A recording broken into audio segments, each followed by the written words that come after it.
Waiting for Scott here.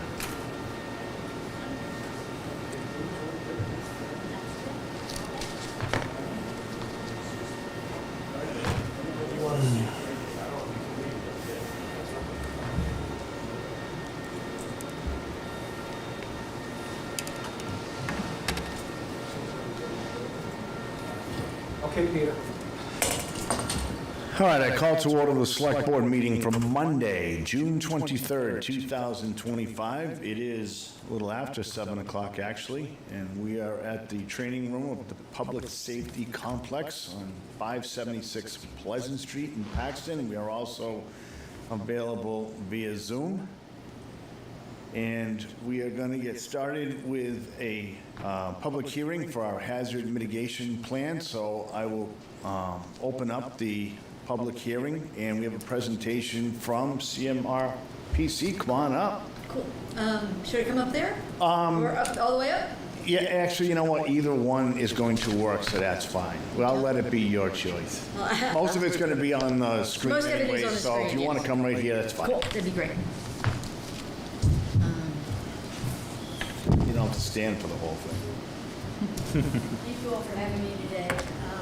I'm filling in for Mark Renato, who's been working with Lieutenant Olson and Mike quite a bit over the last, really a couple of years. Mark was happened to be on vacation, and we wanted to go ahead and move this forward along with its path to adoption. So we thought we would take the first opportunity to come in front of you. My name is Trish Settles. I'm the Deputy Executive Director of the Regional Collaboration and Community Planning Department of the Central Massachusetts Regional Planning Commission. It's a mouthful. It is. Would you do me a favor and just turn that microphone a little bit towards you just to make sure that the folks at home can hear it? That's great. Thank you.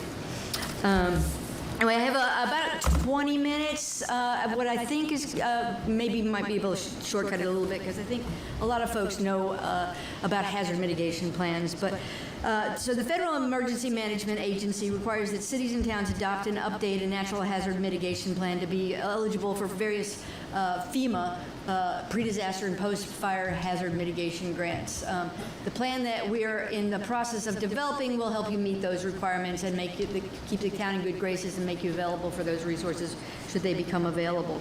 Paxton's last hazard mitigation plan was updated in 2016 and then expired in 2021. So right now you're currently out of, you don't have an up-to-date hazard mitigation plan. So we want to move this forward just in case there's another hurricane season coming, which I think there is. So this plan is not an emergency response plan. It's really to deal with mitigating damages from natural hazards, flooding, severe storms, ice storms, wildfires, earthquakes, dam failure, drought, excessive temperatures like we're having today, invasive species, those kind of, but not terrorism, not things that are acts of humans. It's important to point out that this plan is really only natural hazards. It's about doing whatever is possible to lessen the impacts of natural hazards before they happen, and not a response plan. So a lot of what we talk about is if we can, knowing what we know about the town, its critical infrastructure and facilities, we can address those going forward so that we don't have to deal with fixing it afterwards. It's much easier to address it early than have to fix it later. So to permanently reduce or prevent losses of life, injuries, property damage by using longer-term strategies. Preventive actions that are being taken now that can reduce those future risks and damages. So what additional actions can be taken in the future, whether it's fixing a culvert, improving power lines, adding generators so that things get pumped out, those kind of things are all kind of within the realm of possibility. It's really just a fancy term for all things that the town can do and does to lessen the impact of natural hazards on building, people, and services. As you'll see in a few minutes, the town has actually done quite a bit. These are some of the typical overall benefit cost to ratio hazards of riverine flooding, which is something we see a lot here in Central Mass. Not so much hurricane surges, but wind, we've even seen earthquakes, and we're starting to see more and more around wildland-urban interface kind of fires. Those and are doing quite a bit. Even invasive species are becoming more and more at the top of our list for things that we can try and mitigate before damage happens. So breaking the cycle of risk, again, we don't want the disasters to happen. We respond, we recover, we repeat. So if we can mitigate those things, we don't have to spend as much money on the responses. So if we can break that cycle, we're really in a much better place and really much more appropriate. We're not seeing people get hurt. We're not spending the dollars to do all that, but really being forward-thinking based on what we know about past information. So 4 tools and techniques for hazard mitigation. Structures and infrastructure projects, again, kind of fixing culverts or drainage ditches, preparedness and coordination and response actions. So how can we make sure that the fire department is prepared for those instances? Education and awareness, making sure that the general public knows how to prepare. You know, we see all these emails that come out of MEMA. They talk about hurricane season is coming. This is what you need to have in place to be prepared. And then just local plans and regulations, making sure that your comprehensive emergency management plan is in place, that you've got that you're looking at your green infrastructure, that you're looking at your zoning bylaws, that you've got your open space plan, and all these are plans that the town has had or is working on. Hazard mitigation strategies to reduce these specific risks can really vary from very simple, just putting out a flyer that says, get ready, it's hurricane season, to something much more complex where I know you guys have just been working on a pretty comprehensive zoning bylaw update that we've been working on with you guys. So, and some can be very cheap, and some can be really much more costly. And some of those more costly ones are why you really want the plan in place, because that makes you eligible for dollars that will help fund those. For structure and infrastructure projects, really prevent floodwaters from reaching properties, knowing where those low-lying properties are, man-made structures to control water flows.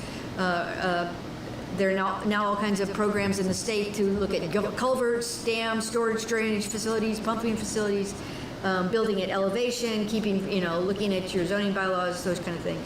Storm shutters, sewer backup protection, relocating, properties or acquiring properties that are perpetually at risk.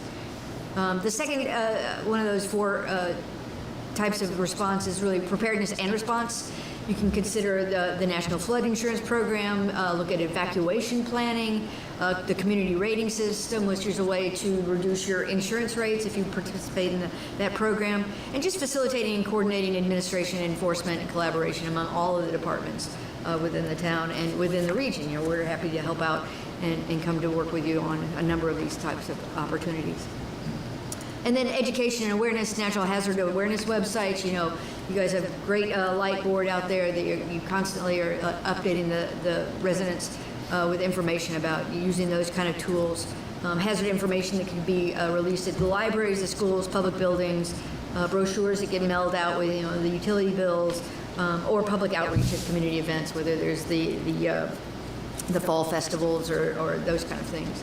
And then, like I said, local plans and regulations, planning, zoning, floodplain regulations are constantly being updated. Wetland bylaws are now pretty progressive and really starting to mitigate stuff long before the wetlands become saturated and unmanageable.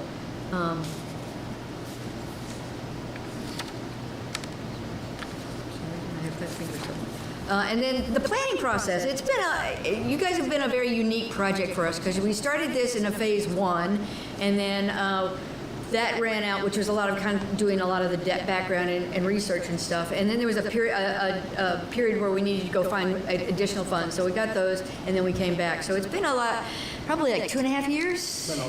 Yeah. We provide technical assistance, and we've done this for all 40 of our communities. We're the city of Worcester and 39 surrounding communities. We did your last update. We did the update before that, I believe, and so we've done this for a number of our communities. The town coordinates the local hazard mitigation team. We also there was a public survey that was issued. I'll talk a little bit more about that in a minute. This public presentation tonight is part of the process, and MEMA are pretty prescriptive about the process and how it needs to happen. The report doesn't have a whole lot of latitude for getting creative, so we kind of go by the book. We follow the methodology that's put out there. The process requires the survey, this public presentation tonight, A draft will be submitted to MEMA, they'll review it, it'll come back, we'll make some edits, it'll go to FEMA, it'll come back, you'll have to adopt it, it'll go back to FEMA, and it's just back and forth. So a very interesting process, and then finally you guys will hopefully adopt it after all the drafts have been edited. The local committee will take another look at it and so forth. So really trying to be as efficient with your time and these guys so that we're not, I mean, a lot of this stuff you'll probably have seen in the last plan. There are some new updates. There are things that we can do better or differently than we did before. The development of the plan really requires us to identify and map critical facilities. So where's the fire station, where are the transformer stations, where are the culverts, where's town hall, you know, those really important structures that the town needs to protect. They don't want it flooded. Identify and map the locally identified hazard areas. If there's any overlap in the two, then that's where we really want to focus some of our energies. And then to identify and review any existing mitigation measures, stuff that you're already doing.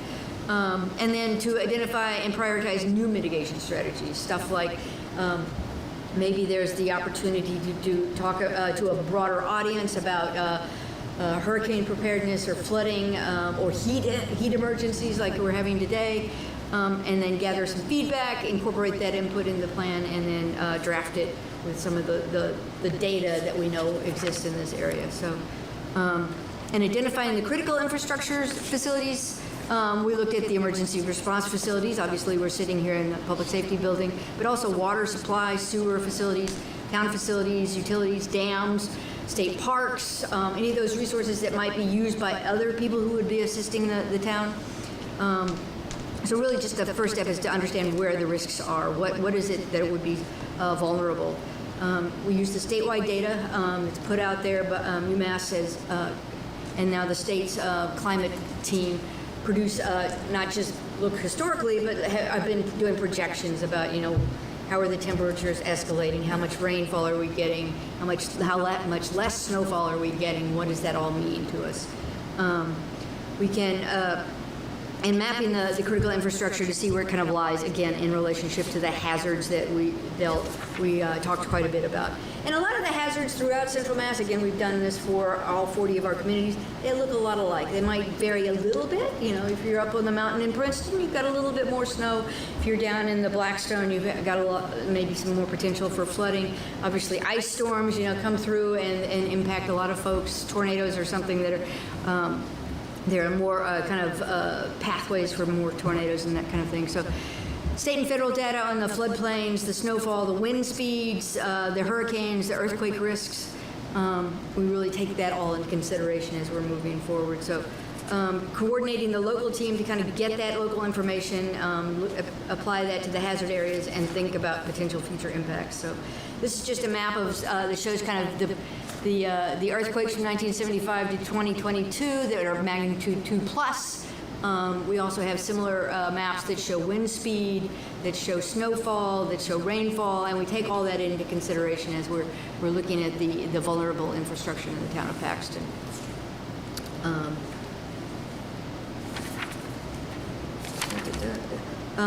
We selected locally identified hazard areas. So in the town of Paxton, these are some of the things that stood out from the conversations with the local planning team, from the survey. Flooding on Indian Hill Road, Rassfall Pond Dam, Nanigan Road, Thompson's Pond, Black Hill Road, Streeter Pond, Asnabumsket Dam, and Route 31 were highlighted. Severe storms. The August 10th, 1979 Treasure Valley tornado was indicated. The December 5th, 2020 snowstorm. Extreme temperatures. You know, and by extreme temperatures in this case, it's more the colder side. You get broken water mains. But also extreme temperatures on the, you know, like what we're seeing today.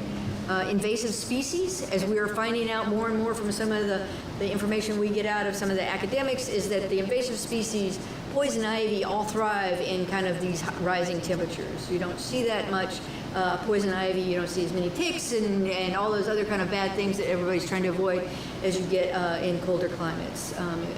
And you can mitigate some of that. We actually have just started a study where we're looking at aquatic invasive species, and so trying to get a better understanding of how those impact some of our water bodies and so forth.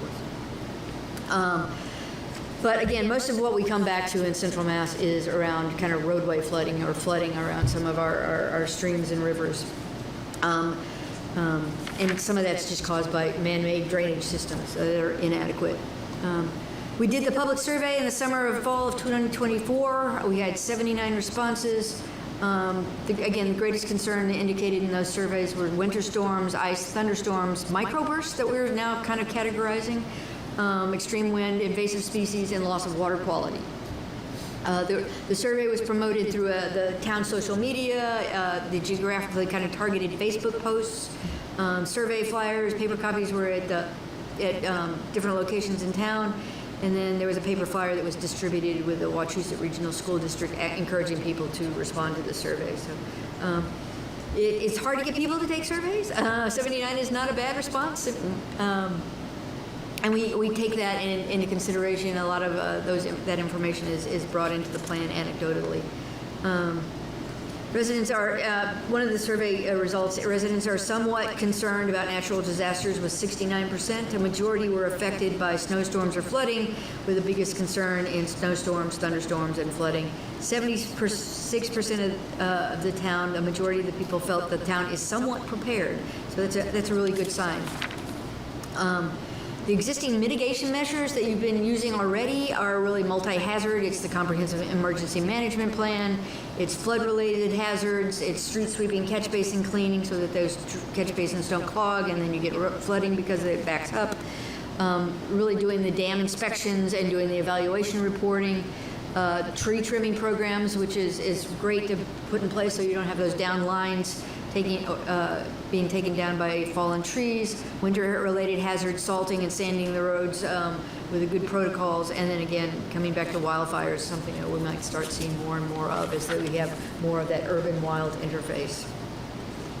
So where are the gaps? What actions will we further reduce vulnerability, and where are the priorities is really what the plan really tries to focus on. So the draft plan, the selected high priority mitigation measures are to install generators for the SCADA system, Asnabumpkett Hill water tank, and repeater antennae at 105 Asnabumpkett, to draft a snowstorm plan for road information coordination and planning for snow removal, and then a GIS water infrastructure mapping to provide accurate water and infrastructure data to fix mains and reduce loss of service to community. Provide information to residents and businesses on water conservation through low-impact landscaping and other measures. Conserve water for firefighting in areas that do not have hydrants.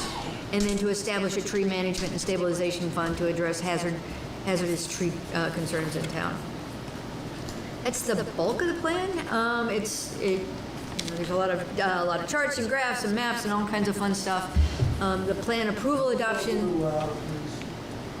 Sure. The plan approval adoption, it really comes down to submitting this plan, which is in draft form right now, to MEMA. They will take a look at it, make sure it hits all of the requirements of the plan. We've done everything that they require.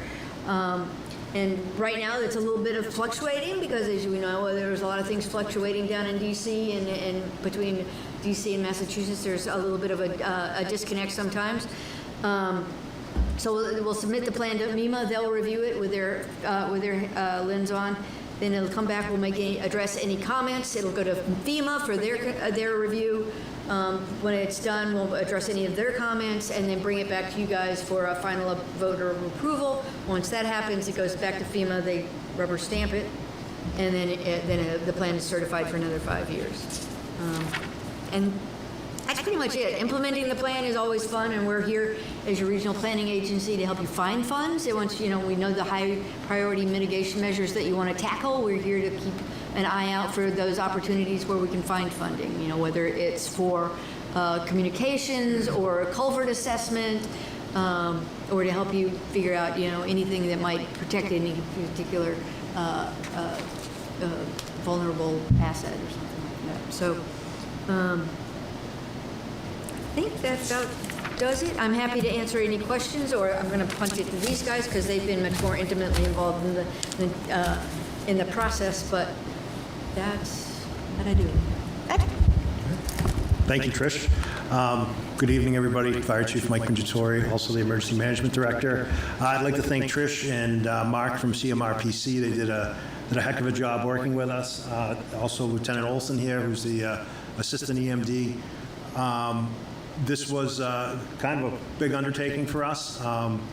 The nice thing is we didn't spend a dime of taxpayer money on securing the funds to do this plan, and this really allows us to start applying for a lot of grants that normally we can't apply for as a town. So it's not just for the fire department.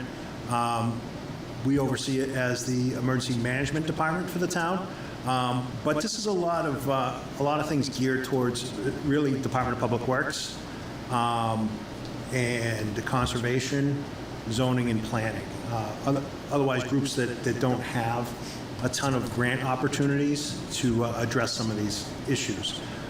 Because this has a lot more to do with natural disasters and the land itself. One of our last HMPG plan that we had in place helped us to secure funding for a culvert replacement on Davis Hill Road. So hopefully, I know we got a bunch of issues as far as culverts and bridges on Black Hill Road that might alleviate some of those headaches. Any questions? You answered the question I had, and I was curious as to what kind of funding we've gotten in the past. And the culverts has obviously been a big one. Yep. Any questions from the rest of the board? I have no question. Well, if you do, you know where to find me, and the public knows where to find me, so I'm more than happy to answer it. And once the plan's all set, ready to go, we're going to send it off to MEMA, like Trish said, hopefully get everything approved by FEMA, and we'll put it right up on the website, and everybody will be able to see the hazard mitigation plan. Is the draft plan up on the website? Or- No, but we can do that. Yeah, Yep. if we could put that up there so that if people do have questions, they can read through it. It's only 120-something pages Yeah, long. 124 pages or something like that. Yeah. So, Mike, I read through it today, and I know it's only in draft format, but just look at page 20 onwards. Some of that information is incorrect. So it was just recently updated today. All right. Yeah, so I'll go through with a fine-tooth comb, because the plan is essentially a boilerplate for the most part, and we fill it in individually on the town as we get, to personalize it for the town of Paxton. So, the town of Boylston is not Paxton, Spencer's not Paxton, but, you No, can I use the same realise form. that, but I just Yep. thought a quick look at it, and you can see. Appreciate it. Yep. And then what kind of timeline are we talking about from it going to MEMA, back to us, then to FEMA, back to us? We then vote to accept and adopt it, then it goes back to FEMA. It can literally be months. It can be months. It can be 1 to 3 months. And, they're sitting on, they're reviewing these. We've got a great relationship with Dave Woodbury and Jeff Sukowski. They're doing their best to move these through as fast as possible. And then they're also, trying to make us most aware of any kind of opportunities there are for funding. Excellent. Well, I know it's a boilerplate, but there's still a lot of work that you all did. Oh, yeah. So, No, we appreciate just, that. like I said, she's working off, what you saw was the most updated. Yeah. one we got today. Excellent. I did have a follow-up question, following up on what Peter had asked. Do we have any grants that are out there right now that we're eyeballing to be able to try to apply for once this is approved? Hence the timeline question. Right now, I'd have to work with, DPW and those guys just to see where they're at and what they're ready for. And then we'll take a look where we go from there. And we know with the survey, with this report, we know the high target areas we want to hit as far as flooding and that kind of mitigation, tree trimming, that kind of stuff. So Yeah, trees, please. we'll start hitting that stuff up. Excellent. Thank you. All right. Thank you. Thank you. I appreciate you coming out this evening. Any questions, feel free to reach back out. And Mark has been a great resource. He used to work for FEMA. He knows how to, the whole assistance program. He understands FEMA speak much better than I do. But, again, if there were opportunities, he's willing, he's always out. We're talking to, Princeton's and Hardwicks and anybody who's got, high priority things that we can find some funding for. Thank you very much. Great. Thank you. Thank you. Thanks for your work. Mr. Bowman, just, the air conditioner is running back here, it's kind of loud, so if you could use the microphones, we would appreciate it. I think we are. I understand, but just please direct as much as you can into, there's a lot of background noise back here. We're doing the best we can, we will. Thank you. Thank you. I think somebody's turned it up. If you could pull them a little closer, maybe, like as it was here, it's hard to hear a couple of you. I don't know how much closer I can get here. I know, me too. Well, Carol, particularly with you. It's right there. All right, so anyways, let's move on. Consent items, let me go through these very quickly here. Number one, to approve the meeting minutes from the regular meeting held on June 9th, 2025. Number two, to approve the meeting minutes from the regular meeting held on June 16th, 2025. To sign the road stabilization letter for the FY26 and to approve the amount of $124,887. Number four, to accept the resignation of Paul Robinson from the Zoning Board of Appeals effective June 7th, 2025. Number five would be to dissolve the Town Hall Renovation Committee effective July 1, 2025. Number six is to dissolve the Town Building Needs Study Committee effective July 1, 2025. Number seven is to approve the annual appointments for FY26. And number eight is to accept the resignation of Brooke Maliff effective June 27th, 2025. Any discussion on any of the consent items? I wasn't here for the June 16th meeting, so can you pull that out and vote on that separate? Okay, so we'll pull out number two, which is to approve the meeting minutes from the regular meeting held June 16th, 2025. Anybody else? No objections. Kirk, any objections? No, sir. All right, we will consider them passed and all set. So let's now handle number two separately, please, because Ms. Riches was unable to attend that meeting. So I need a motion then to approve the meeting minutes from the regular meeting held June 16th, 2025. So moved. Do I have a second? Second. Any corrections, omissions? Hearing none, all in favor? Julia? Aye. Chris? Aye. Carol? Aye. Abstain. I'm just saying, Abstain, there you go. that was a trick. That was not a trick. Kirk? Aye. Good move.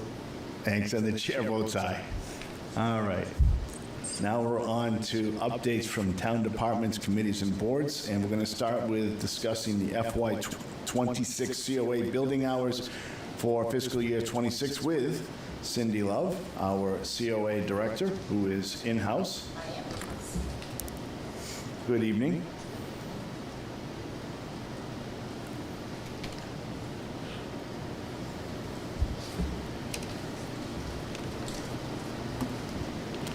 Good evening, everyone. Everyone can hear me? You're good? My name is Cindy Love. I am the Director at the Council on Aging, as well as operate on a daily basis our senior center. I believe we're here to talk about the usage of our building and the heating aspect of it. So the way I would describe it, I would break it down in two components. One being the senior center, the Council on Aging. The Council on Aging occupies the building 5 days a week. 9 to 2, so we're approximately there 25 to 30 hours a week.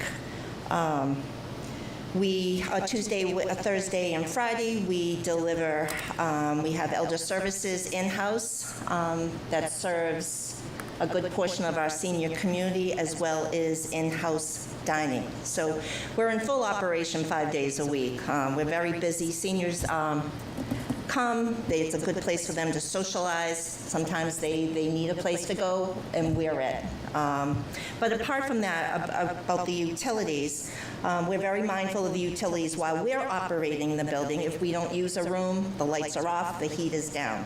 I think the bigger picture is that the building, because it's the only town building, public town building, it's being utilized not only 5 days a week, but actually 7 days a week. Meaning on the weekends, there's several groups and organizations there, which ultimately means the heat is running, the lights are on, and our basement is running. It's split units, so you've got the electric heat as well as obviously the facilities with electric heat. So while we're mindful, we still need to keep the heat fairly up for anyone using the building, for the boards, committees. We have organizations, groups, clubs that also use it. So to me, that's the bigger picture than our usage. I understand it's all in consideration as one. What we have found out with the building use, and many of you can contest because you've heard from me over the years, I've been there 12 years, it's also the misuse of our building, meaning, I leave it as I leave it when I leave at 2 o'clock or 3 o'clock. I come in the next morning, we have, in the summer months, air conditioners left running, the lights are on. I've come in the middle of winter, coming into work, the front doors are wide open. So there's a lot of things going on in the building that I'm not faulting anyone, but it's just people coming in need to be mindful of what's going on. And not only that, over the last 10 or 12 years, the COA, through no funding through the town, has actually refurbished the building to the best of our ability through paint, carpeting, refurbishing the kitchen, et cetera, furniture. And again, we come in, there's tables broken. We had a ping pong table that was left with a note on it saying, sorry, broken. I can't replace that again. So not only, do we worry about the utilities, it's also the people not being careful and respectful of coming in. We've had things taken, I don't want to use the word stolen, but taken food, not from the pantry, but items in the building. So it's a hard to manage because there isn't anyone there in the evening. So what I would like to see is a couple of things, if I may, is suggest, similar to the public safety building, a policy for the senior center, for people's usage.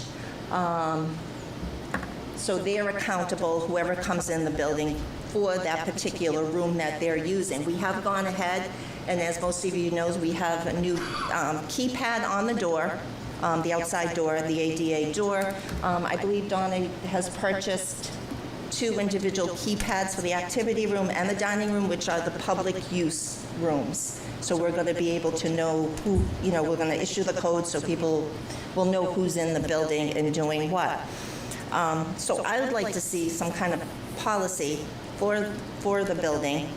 And in regard to the utilities, like I said, I maintain it to the best of my ability, but if I may make a suggestion on the usage, possibly, as you spoke, the winter months, but especially the basement part because the heat is running, maybe we only occupy it October 15th through March 15th. So that heat isn't constantly running. Because we don't know who's using the building. Sometimes I get calls on the weekend who was in the building. The heat is still running or the lights are on. So to prevent the heat from, at least in the basement part, maybe not use that part of the building. As far as the other rooms in the evening, that's not, my purview.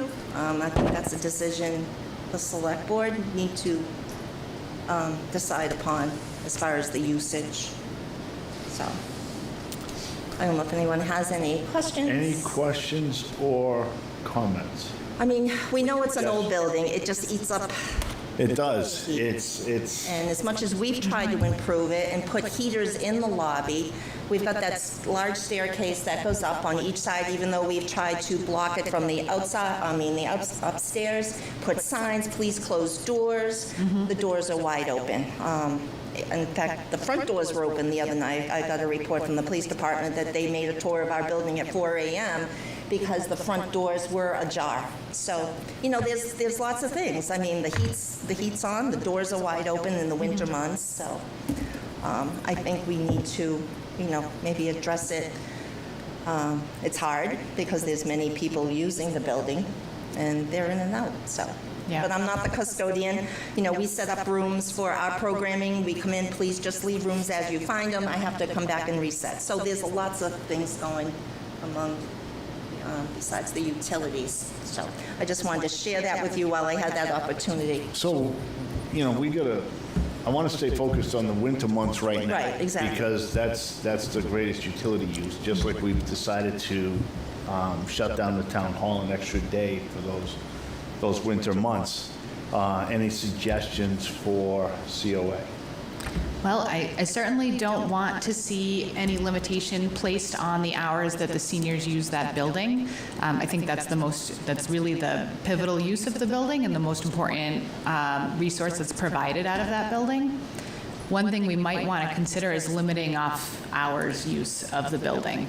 And, you know, I'm not sure where you draw the line, but perhaps it is town sponsored committees could continue to use the building, but private sort of Outside entities. outside entities would then be limited in their use during the winter months. And you're talking about during the winter months. Right. So then, in other words, that would be, so your proposal then, or what you're suggesting that we discuss would be then shutting it down for anything other than town use during the same winter months that we decided to shut down the town hall for that extra day. That's right. And that would include the weekends, I assume. That would include would. weekends, yes. It Now, would. what about, Would it be, Go would it ahead. be feasible to have a user fee of some sort to help cover some of those costs? I do know other senior centers have incorporated that, It's certainly an option. outside organizations, groups. We'd need to do a little bit of math around understanding what the appropriate user fee would be, given, you know, the likely expenditure of resources. Right, it's, excuse me, it's not supposed to be a tax. Right. It's supposed to cover costs. Exactly. So that's not something we can sit here right now and come up with, but that's certainly something that's worth researching, and Yep. that's not a bad suggestion. Right. That way we wouldn't have to cut it off totally. Yep. I agree. Anything else, Kirk? No, I was just thinking, I know other organizations that need space, you know, it's usually a nominal fee, like you said, you know, close to cost, but, and then within that agreement, there could also be a clause for leaving it, you know, leave no trace. Almost, Or if you break it, you buy it, like a ping pong pit. so like a penalty or a fine Yeah. Yeah. that we could also tie to that. Right. And a responsible party for each of those groups would have to sign off on that. Right. Yeah. I think that's worth looking into. I do as well. Cindy, do you think that that would just, I'm asking you because I think you're probably most aware of the full usage of the building. Do you think that that would cut down on the utility usage if one or the other occurred? If those groups didn't use the building, would it make a dent? I think it would, a little bit. Okay. I'm not sure what percentage, but I think some of the groups would not use it if they had to pay a fee. I'm not sure. Okay. I think if you put it out there, Yeah. you'd get your answer. I think it would cut down on the use a little bit. Right. Because But then it there are would still some be groups- available. There are some groups. Even if it didn't cut down the use though, at least But we'd just be the- covering the cost. Right. Right. Yeah, it's an offset. And being responsible for coming in. Yeah. And just being Exactly. respectful. You tie the two together as an offset. Yeah, it's amazing how often, if somebody knows it's gonna cost them money, they'll be a little bit more careful about Yeah, locking up and turning down heat and Right. turning off lights. I mean, I Right. could go on and on and on and tell you everything that's occurred in that building. It just, it's, And with the keypads now, you can tie the entry point to the individual. at So, least now we've contained it a little bit rather than the keys.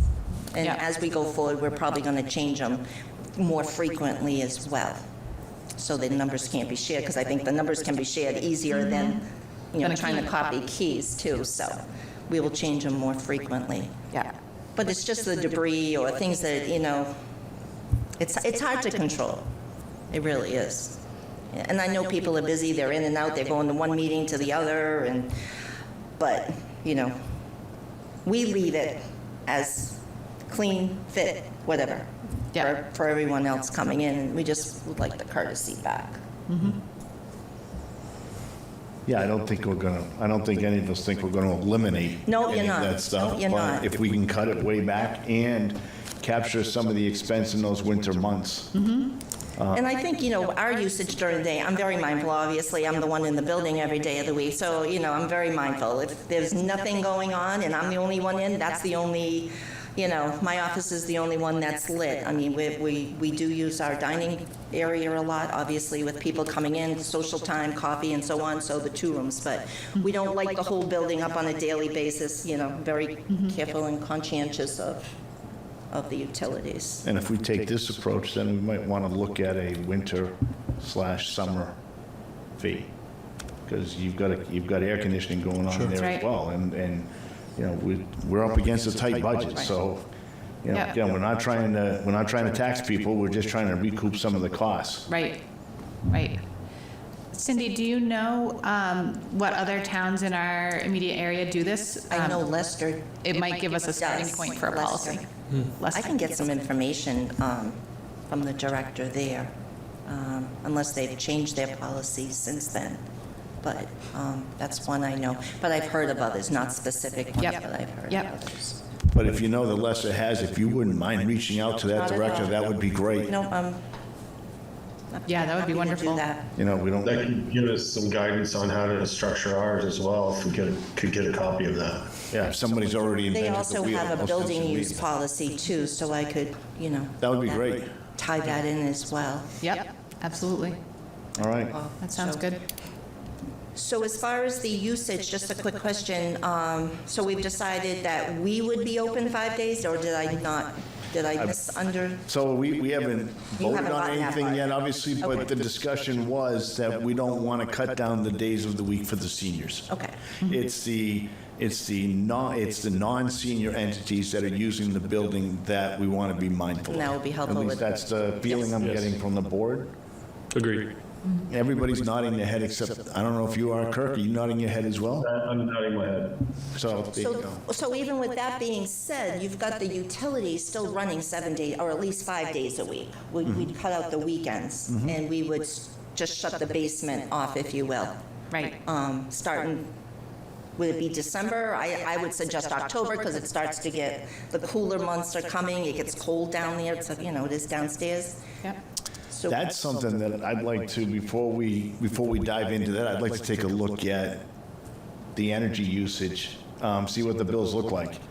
As Carol, we have they're new split units. Yeah, They're supposed to be very economical, Real but then again, economical.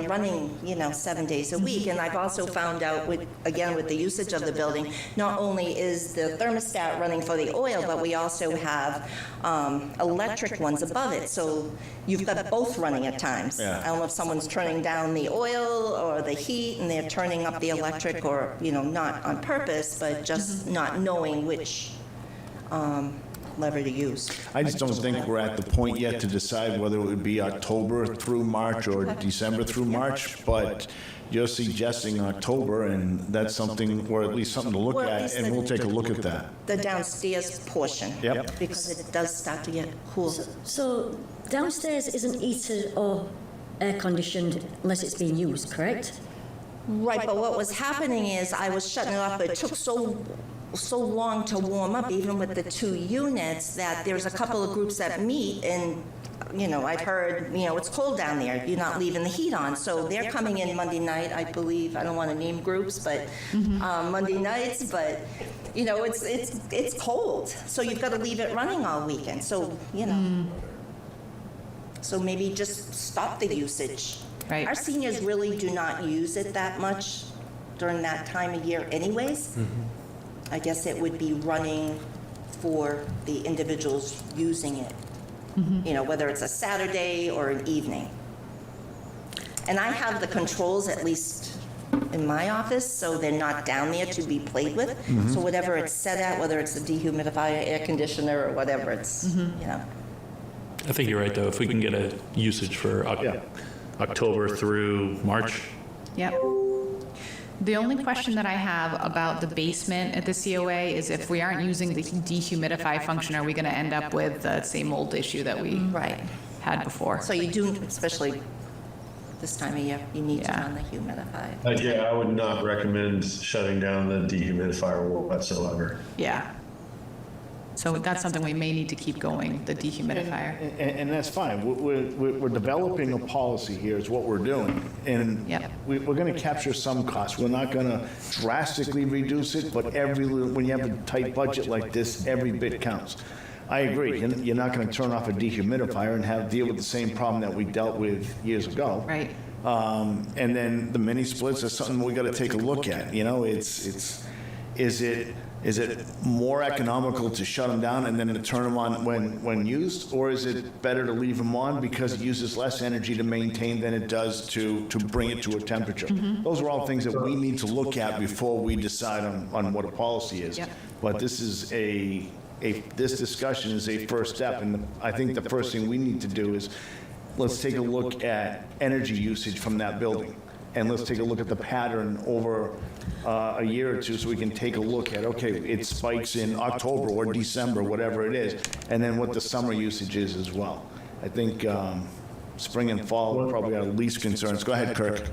One thing I might add is it's probably better to not shut it off down there, but turn it down to like 62 or 64 or somewhere in that range, because there's a portion of that building that is stone or masonry, and what happens if you shut the heat all the way down, you do spend more energy trying to warm up because you're warming up that mass of concrete that's around the base and the floor. So it's actually more cost effective to keep it at just a low temperature, raise it up a few degrees when people are going to be there, and then bring it back down. So. And that's why we're going to take a look at that, and then we'll bring that stuff into the policy as well. But it's certainly, it's not something that we're just going to sit here and then decide off the cuff tonight. It's something we got to do some research on. Go Yeah, I ahead, don't Cindy. even think it's the electrical part. You've got to look at the heating issue, the oil, Yeah. you know, which is, again, we're getting deliveries. We used to get them every 2 or 3 weeks, and we were running out. So they're coming pretty quickly. We get about, so we don't run out, probably a week and a half to 2 weeks in oil delivery, And I do, which is a lot. and I do remember what it's like when it runs out. Oh, yeah. A couple of cold meetings in that building. You do. It was rough. So, Any other questions or comments for Ms. Love? No? No. Kirk, anything else? No, thank you very much. All right. thank you. Thanks, Cindy. Thank you. I got it. Oh, it's all right. Go ahead, sir. No, go ahead, very quickly. What's up? So, are you in charge of this building? I occupy it 5 days a week, so I would say, No. I would say No. that she's the director of the COA and the people Building. that are in charge of the select board. right. So it's a town building that we occupy, but we're there 5 days a week. Okay, so is it on the national? Well, 1 second, sir, 1 second. Sorry. Thank you. First of all, you do a great job, somebody who uses it. Thank you. So is this building on the National Register of Historic Buildings, or whatever that's called? Does anybody know that, if it is? Nationals? I don't know if it's I on don't the believe it's national. on a National Historic In Registry. our historic. It's considered part of our historical district, though, yeah. So, why don't you put an alarm system in the building so you can see who uses the door, right? And who leaves, and who's leaving the stuff on, and have one entrance and one exit if the fire department says it's okay, except for emergencies, right? And another suggestion might be having the Paxton Light Company come through and advise us, since they have the expertise, about where we're losing where it's costing more, and, for example, changing the windows. And we could have a fund drive. Perhaps we could have a fund drive where we know how much it costs to change a window or a room of windows, and people could contribute in memory of family members who want to do it. Okay, excuse me, sir. Those are some ideas. No, I appreciate your ideas. It's kind of out of the scope of what we're doing right now. That's why I asked who But was in if you charge. could, but if you could reach out to either myself or to Ms. Love with those suggestions, be more than happy to take a look at them. They're good suggestions. It's just kind of out of the purview of our discussion this evening, but I appreciate that very much. Okay, well, Thank you. I heard the problem, and I thought. Yep, no, I appreciate that. No, reach out to us, please. Donna can give you the contact information, and would love to have that discussion. Thank you. Thank you, appreciate it. All right, thank you, Cindy. All right, next up, we've got our Black Hill Road Bridge Project update with Mr. Tebow. Mr. Tebow and Mr. Pingatore have been regular members of our meetings lately, so appreciate that. Certainly. Good evening. Travis Tebow from the Paxton DPW. So I just wanted to give you a little update, and I'm looking for what the Select Board would like to do moving forward with the Black Hill Road Bridge. So we were previously working with an engineering company by the name of CHA. We had some issues with them dealing with the state. They were able to get us with another engineering company called Gill Engineering, who has been fabulous. We've been trying to get back to them for a couple of months with an answer of how the town would like to proceed. Basically, what's there right now at the Black Hill Road Bridge, that bridge has been out of service for over a year now. It's been blocked off, the road's been closed for safety concerns. The bridge needs to be replaced. We've been working with Gill. They're to the point now where the town needs to decide whether we're reinstalling a two-lane bridge or we're going to narrow the bridge down to a one-lane bridge. So it's currently a smaller-sized two-lane bridge. I'm assuming that at one point in time, before my time with this town, that was a two-way road, and it was, at that point, at some point in time, reduced to a one-way road. Basically, a single-lane bridge, from what Gill Engineering is estimating, telling us for an estimated cost, is roughly $700,000 to replace that bridge.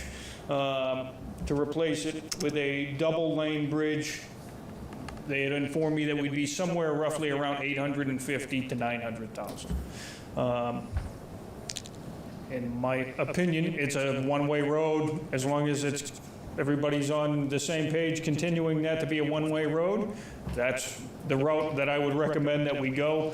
You know, the other option that would be to close the road permanently and have the bridge removed. But I think that would be more costly than what we're looking at to actually replace the bridge.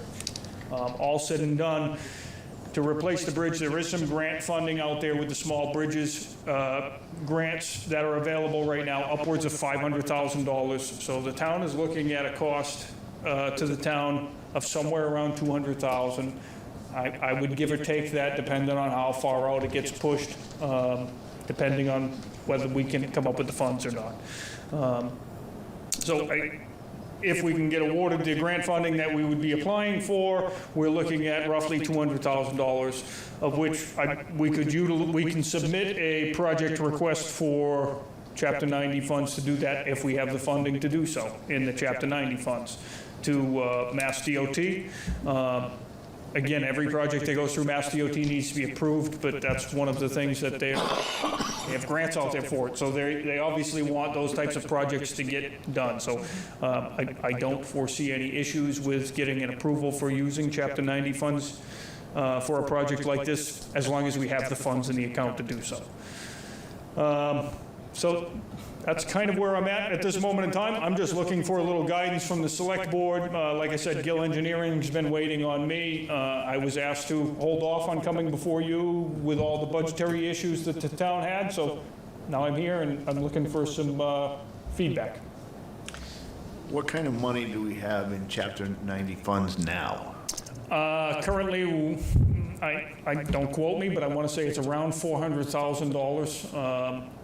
We had a project that we were planning on doing this spring that we ended up not doing because we're looking at utilizing that funding for capital equipment. So, yeah, there's roughly $400,000. We will be getting some more funding as of July 1st. I want to say our annual allotment typically is around 191,000. So that's where we're at this moment in time. So So 200 we're also looking at utilizing that Chapter 90 funds for capital equipment that's needed for the department. So all said and done, I don't know how much is going to be left there to do roads as well as the bridge, as well as capital equipment. It's going to go quick. Go ahead. Travis, when we apply, if we apply for the small bridges grant, do we have to say where we've got the additional funding from, or do we have to come up with that afterwards? I'm not certain of that, to be honest with you. So I will certainly reach out to Mass DOT through the grant infrastructure program that they have set up and see what the requirements are. We can't apply for it until all the engineering is completed. Yeah. So, you know, the project needs to be shovel ready before you can apply. So we do have a deadline with Gill Engineering this fall. This needs to be completed. I don't recall off the top of my head. I want to say it's November when the grant is out, gets awarded in the spring for fall work. So even if we apply, get approved, we're still a year out Yeah. from doing any work.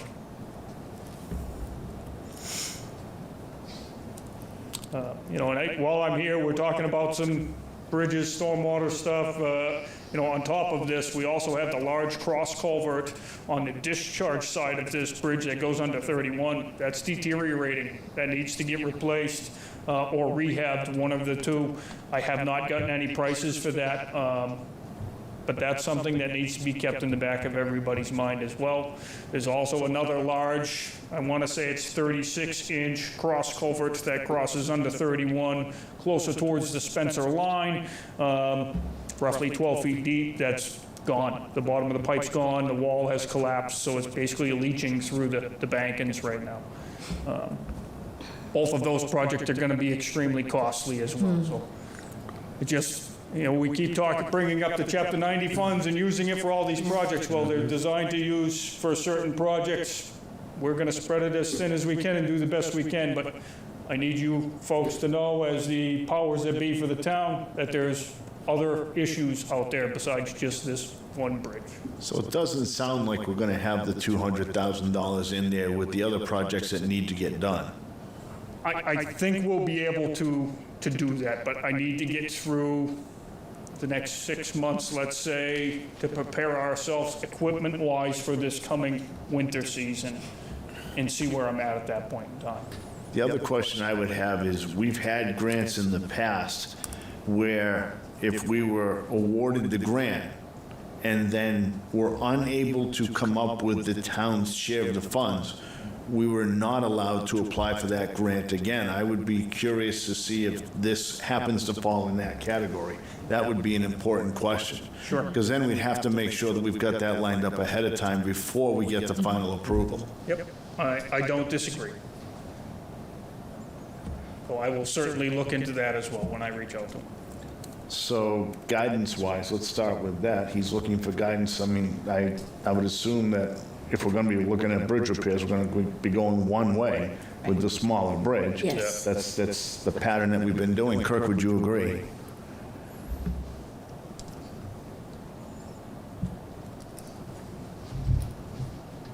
Kirk?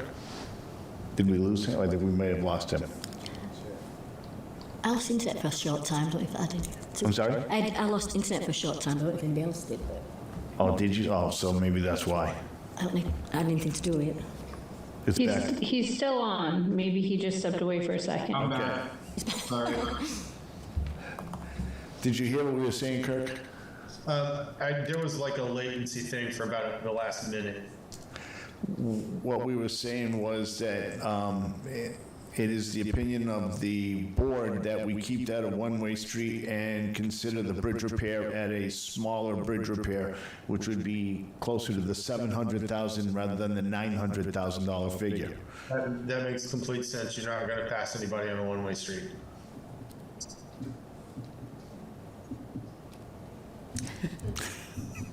He agrees. Okay. I'm still, Trying to figure that one out. I am. Thank you, Kirk. All right, anything else you need from us then? Not at this Because we're not changing anything, so it's, No, so, again, the plan would be to move forward with having them finalize the engineering of a one-lane bridge. At that point in time, we could then look into applying for the actual excavation work and construction of the bridge. Excellent. Just so the select board does know, we did try to look into other options as well. The possibility of closing the road and putting a footbridge in there to extend the park maybe as an option. And all of these, I thought maybe it would be a possibility that we'd be able to utilize complete streets funding to do that for the destruction of the bridge and to put up basically a man bridge.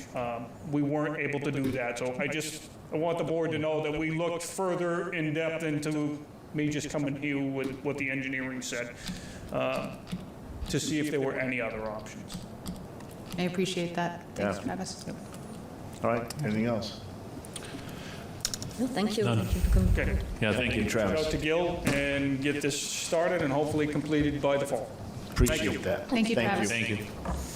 All right, let's move on to new business, and that is to discuss the results of the annual town meeting. And as you can see, letter A, the first thing is to possibly call for a special town election to vote for whether or not we would pass an override for, I believe the figure was $500,100. And then the approval of question language and submittal to town clerk.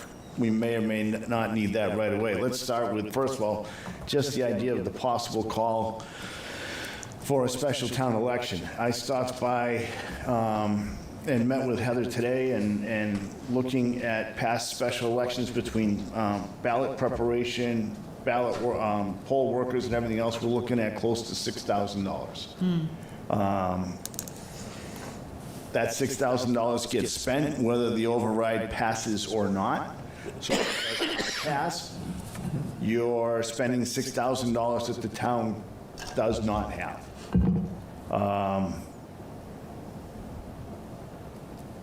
I'm not trying to sway you either way because I do have an opinion I'll share with you in a minute. But I do have one concern I want to make sure that we keep in mind. At the town meeting, the amendment passed 87 to 58. So it passed by 29 votes. Because I've attended a couple of town meetings in the past, I have seen overrides, 2.5 override article questions that have passed by a far greater margin fail at the ballot box. I'm a little concerned at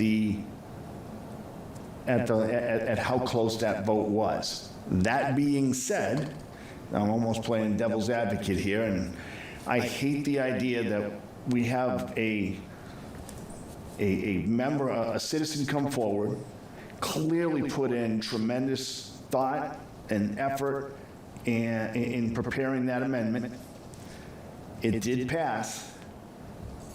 It bothers me then not to have a special town election to try to move it forward. So that's kind of the side that I fall on, is that we go ahead and do so.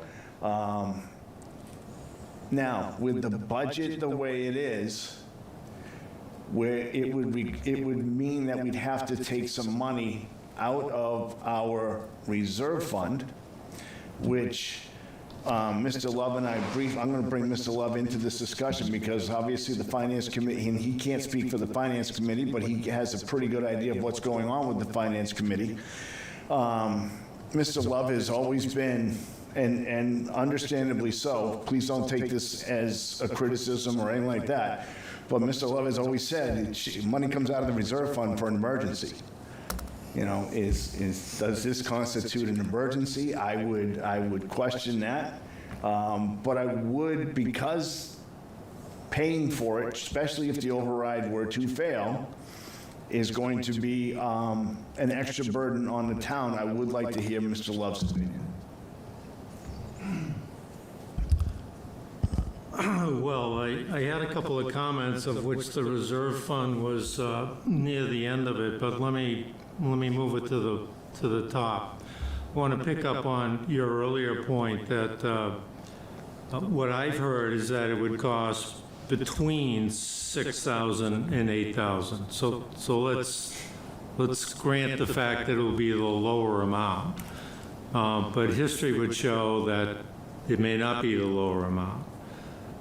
The other point is that would be spending money that we do not have, we did not budget, we cannot afford, and we cannot afford to waste in the event that the override fails. So the only way to look to it would be the reserve fund, and I'm only one member. Understood. So I'm speaking as a single member. I would not support it if it came before the reserve fund to the finance committee. Now, only one member. There are others whom I have not conversed with on this issue at all, so I don't want to speak on their behalf, but the reason that I would oppose it is the fact that only a month ago, the Select Board was adamantly opposed to having another override, another attempt at an override. We had come off the fact of going 0 for 3, 2 last year, 1 this year, and this would be the 4th. So I just want to, and I don't believe that you were quite on the Select Board at the time, but right on the heels, and maybe you were, but right on the heels of the election, this board was adamantly opposed to that. The second thing is typically an override is sent out to balance the budget. I would point out we have a balanced budget without the use of an override. So I'm struggling with why we would do that when we have have a balanced budget, which traditionally overrides are used to balance the budget. We have, so that argues against going forward with a special election. Not having the money argues against that. And much more deeper, which was not your point, but if you'll allow me to continue, the motion which every citizen has every right to do, and frankly, there have been instances where I've thought about making one, and maybe in the future I will make one. So I respect the fact that the person who did it has the right to do it. But you said a minute ago he put a lot of work into it. The Finance Committee put a lot of work in over 3 months and intensely over 2 weeks to balance the budget. And the call to arms was, this is going to be the new order, the new way of doing things. We need, as other government entities are doing, not-for-profit entities are doing, the private sector does all the time, we need to readjust, reimagine, re-engineer, and plan to do as much as we can with less going forward. Now we're just erasing all of that and adding $550,000 to an override, which I remind you again has already failed 3 out of the last 3 times, so this would be the 4th one. Okay. One last point, Peter. The article caught all of us by surprise, and I was actually reprimanded, for the lack of a better word, for not getting up that evening and speaking against it. And the point of the matter is I didn't have enough information. I had 5 minutes of airtime and a screen where that's not the Finance Committee style. They like to do a deep dive, analyze it more carefully. And now that I've had a chance to do it, I would submit to you that it's flawed. It is flawed. I'm not going to disagree with that. I know that it is because there's money put in places that is not required. Well, that's a good point. To keep, I don't want to name all 9 of them that I have, but let me just put that point. If we pass an override to put in, as the motion has been made, in departments that don't need it, you can't spend it. So why have you increased people's taxes to add an override to put in departments for money that they don't need, for money that they can't spend? That makes no sense to me whatsoever. So your point is well taken. There's no question about it. And I want to start with, to be clear, I was not in any way disparaging the work that the Finance Committee has done. I did compliment the private citizen, because for somebody who's not involved in this to the degree that the Finance Committee or the Select Board is, to try to put together an amendment like that, it does take a lot of work, and that's all I was trying to say. So I want to make sure that I'm clear that I was not in any way disparaging the effort, which I know has been tremendous, of our Finance Committee. Didn't take it that way at all, Okay. Peter, but let me drop one more issue. There was a compelling point made by the petitioner that there are 5 towns of which fall into a certain category, of which Paxton does not compare well with those 5. There are actually 18 that fall into that category. So the point of the matter is, while a sound bite sometimes has compelling impact, you need to think it through and research it to find out whether or not the sound bite is actually correct, and that's not correct. You know, go back to my earlier point that there are at least 9 instances where the well-intentioned motion by the petitioner is flawed, and I would pick up on your point, which was one of my points. We're going to do all of this, and we're going to erase 3 months of work of the Finance Committee to balance the budget, to set a particular theme in place for 28 different votes. That seems hardly compelling to want to do that, that spread is that small, and you've said yourself, we've all been to town meetings where the spread has been 128 people, and then it gets annihilated at a annual election. I think we're whistling up the wrong tree here. So those are points that I made, and obviously I made them because I wanted to make sure that that was part of our discussion. I'm still grappling with, if you will, the fact that we had a citizen make that amendment and have it pass town meeting. But I'm one person, and I've given both sides, and I've called on you, obviously, because I wanted to hear what you had to say, but I want to hear what the rest of the board has to say now. So if anybody would like to offer their thoughts, I'd like to hear them. Julie, you want to get us started? Sure. So the way I see it is we had an individual citizen exercise their democratic rights at town meeting. That town meeting, being the legislative body of the town of Paxton, approved that amendment and asked for it to be put forward. As a select board, I don't view our role as being gatekeepers of democracy. And so in that particular instance, I think that it would be unfortunate if we didn't allow the process to play out. Chris? I would agree with Julia. I think if the people, no matter how many were there, we have to go with what was there and presented. And it was voted on that we would go to a special town election. I think would be negatively impacting by saying, let's not do it.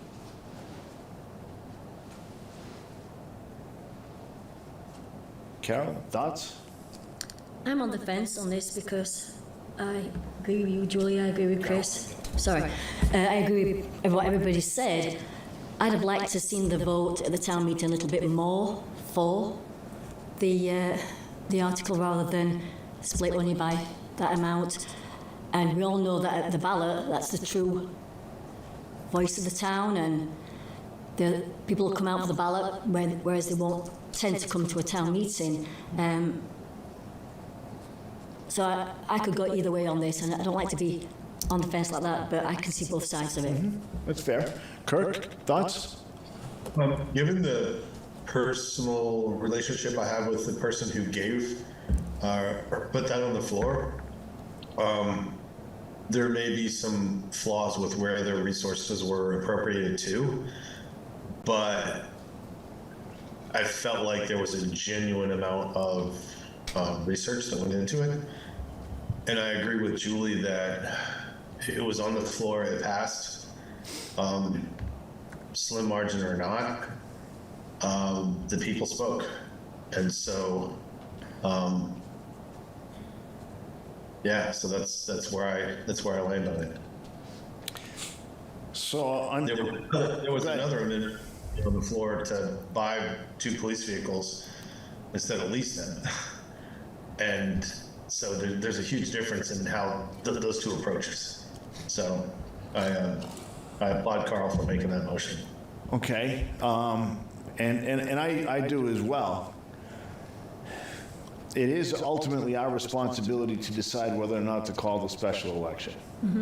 And I am concerned, although I met with Heather and we did come up much, just under the $6,000 figure. We're not far apart there, and we're spending money that we just don't have. The other part that concerns me, and because we're a 5-person board, 2 of us can talk, and I spoke to Julia about this. One of my concerns is the majority of the town does not pay close attention to what's going on in these meetings. And I think you're going to have an awful lot of people are going to go, here we go, Finance Committee and Select Board are at it again, looking for more money. It's not the Finance Committee, it's not the Select Board, it is a private citizen. That's not going to matter. And the point that Mark made of we do have a balanced budget is a valid point. Yep. And I did not present that point because, I'll be honest with you, I didn't think of it. But it's a valid point.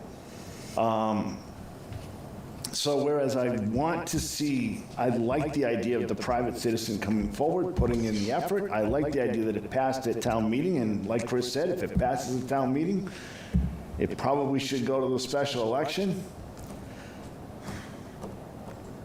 I can't support it. Peter, can I add one more comment? No, you're well done. The theme seems to be that this petitioner came forward. And I don't disparage that. But having been in this room for 3 months, the way that I was with my colleagues, wouldn't it have been a better way to do this? The meetings are open to the public, they're posted, it's evident what we were doing. Why wasn't something like that brought as a recommendation to the Finance Committee? And by the way, they were joint meetings of the Finance Committee and the Select Board. As a citizen, I'm looking back and saying that would have been a much nicer way or better way, frankly, a more democratic way to do it. We weren't hiding anything. We weren't trying to be clandestine about this. We weren't trying to be sneaky about this. We were wide open in our processes in doing this. I think that motion should have followed that same spirit, and I don't think it did.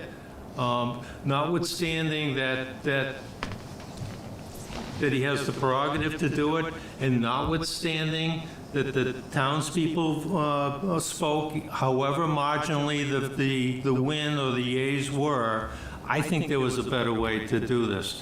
Now we're erasing all the effort of the Finance Committee that had an unimaginable task of balancing a budget from $1.130 million, and they did it. And we did it, and you were a part of it. The Select Board was there every step of the way. Now we're having an override to add on top of that, to add taxes, which our taxes are already in the top 30% of the highest in the Commonwealth of Mass. as a percentage of income, which is cash flow. I think this has got some things in favor of it, but just as many tit-for-tat things against it. And the select board does not have to go forward with. No, we don't. special That's election. clearly up to the select board. I agree with that. And I think I've already told you that where I fall, but I'm going to play devil's advocate in that town meeting, the noun town meeting, is the governing body of the town. I mean, when you or the finance committee presents a budget, the finance committee presents a budget as an advisory committee to town meeting. Town meeting amended that budget and tacked on the override and passed that. Now, again, I'm playing devil's advocate because I want to make sure that the discussion is completely open. But I'm going to leave that there. I don't think, my opinion, and I don't know Mr. Otmar well. I know him, having dealt with him when he was with the Wachusett School Committee, and he's a very intelligent, thoughtful person who cares deeply for this town. I don't think he meant in any way to eliminate or erase the work of the Finance Committee. I think if you're it kind of goes back to what I said earlier. I think there's an awful lot of people that don't follow what happens at these meetings. At the town meeting, that's something that everybody is familiar, well, not everybody, but a number of people are familiar with. That's the approach he took. It's an approach he can take. I'm gonna, unless there's further discussion. Can I make one last final comment, please? No, you're done, Mark. No, go ahead. I'm just kidding. I'm after Mark. One second, Kirk. This is an override for $550,000. What's that? You say it again, please? This is an override for $550,000 and 100. I rounded down, I apologize. Our problems are way bigger than that.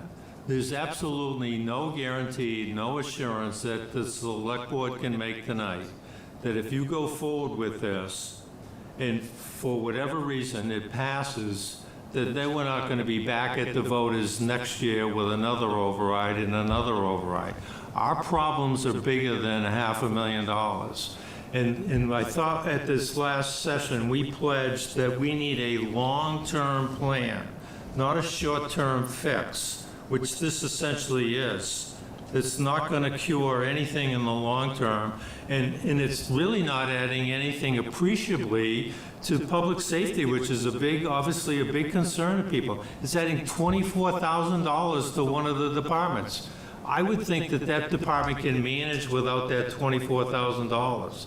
Another one is getting $36,000. I think they can manage without that. This is not an end-all, be-all override. This is one of many, and I think that's a bad precedent. So I'm not disagreeing with any of that, but I think that the comments of the board, which are absolutely legit, as are yours. So I'm not trying to discount yours, but I'm saying that the comments here, the debate here is really the process in which it was done. We had a private citizen bring it up to town meeting voted on it, town meeting passed it, town meeting's expecting a special election. It is ultimately up to the five of us. Is there any other discussion among the board? Yeah, I had one comment. Go ahead, Kirk. I'm sorry, you're right, I forgot that. Go ahead, Kirk. Comment and question. Well, I'm not there to fight for myself. That was a joke. Yeah, I got that. I couldn't see a smile on you. You were black there for a minute. If this passes, does it put us in a worse position next year? I think if I can take a stab at answering that, Kirk. Seems like we're kicking the can down the road. That's going to be inevitable at some point. There's got to be reckoning. I think that was one of Mr. Love's points. That was one of the points that he made, is that passing this doesn't solve any problems, and in fact, is putting a Band-Aid on it, and I don't think we're guaranteeing anything, which is why I want to stress that this is coming from a public amendment from a citizen at town meeting. But yeah, it's putting a Band-Aid on it, and as Mr. Love pointed out, and correctly I might add, there are no guarantees from anyone that this solves any problems. All this does is and that's kind of where my opinion is right now, and it's been going back and forth. I'm going to be honest with you. But it's basically just it's a short-term blood infusion. You know, you're getting a transfusion to get you through another year. You're going to feel great for a little while, but you know what? We're going to be right back here again. Does that answer your question, Kirk? Kinda, but not really, because the question is, does it make the problem worse? It could, because we may have to do this again next year, and if we go for another bite of that apple, it could make it worse. I mean, does everyone... Well, I want to hear your thoughts. Well, you're going to raise... Well, it's not... Even if it passes, it can still, we're only moving the can down the road. Agreed, but we are... If it passed, it would raise the levy limit for next year and more. So... when we go into FY27, which sounds like a long way away, we're going to be at the level we are now and worse. So at some point there's going to have to be an override. We can't keep going on like this. I don't like the budget that was passed at this town meeting. It's not sufficient. No way. I think we need a full-time town administrator. I think some of the pay sections, cost centres were lacking. I don't think it was a good budget, FY26. And I think it's going to be even worse FY27 if we don't get an override. So, like I say, it doesn't do us any, I don't think it does us any harm in my mind, because it's going to raise the levy limit for next year. That'll be there. But the costs will go up again next year, so... That's my thought. I just question whether or not that override amount is going to be enough. And if it's not, and if it's not enough, and let's say it does pass, does that decrease our chances of passing what we actually need next year? I see one person going yes, one person going no, so we've got a split idea. Julia, go ahead. So, you know, the way I'm looking at this $550,000 number, does it fix the problem? Absolutely not. Does it change or erase the need for us to look at restructuring for sustainability? No. And I think that was acknowledged at town meeting. It was, you know, this is just going to give us a little bit more time to be able to do that in a thoughtful way. That, I think, is where we need to have our focus. We still need to restructure. We still need to improve our ability to be sustainable going forward. This is going to help. Every little bit helps. We say that all the time. Every little bit helps. And this is every little bit. It might be a little bit more than every little bit, right? And perhaps we look at it. So this year, you know, I would disagree with the statement that was made tonight that that these departments don't need this money. They absolutely need the money. How much each of those small amounts helps them, I don't know, but I'm sure that it helps them more than it hurts them. So as far as I'm concerned, you know, I really think we need to push forward with it to, you know, demonstrate that we're not here to contravene what town meeting has put forward as a select board, but also because if it does pass, it will help. And we just need to keep in mind going forward that this isn't going to fix the problem, right? We know it's not going to fix the problem. In terms of whether or not it reduces our chances of getting a better override next time, I'm going to say no, because we've tried 3 times to have a decent sized override pass, and that's failed 3 times. This is a smaller number, and perhaps this is the smaller number that will pass. You know, that may work. I know that that opinion has been raised before, that if you go with a smaller number, then perhaps it'll pass. So I'm willing to try that. You know, obviously there's no guarantee that A, it's going to pass. I think there's a good chance it's not going to pass. But there's also no guarantee that it's going to fix the problem. But we've addressed that, I think, at this point. So, you know, I think we do need to push forward with it. Excellent. Okay. Thank you. Chris, final point? I would just say the override amount is not what we need, but going with the procedure of someone bringing an amendment I think it'd be an injustice not to follow what the town voted on, even regardless of the amount of people. Fair enough. Carol? I agree. Final point? Kirk, final point? I agree with Chris. Okay.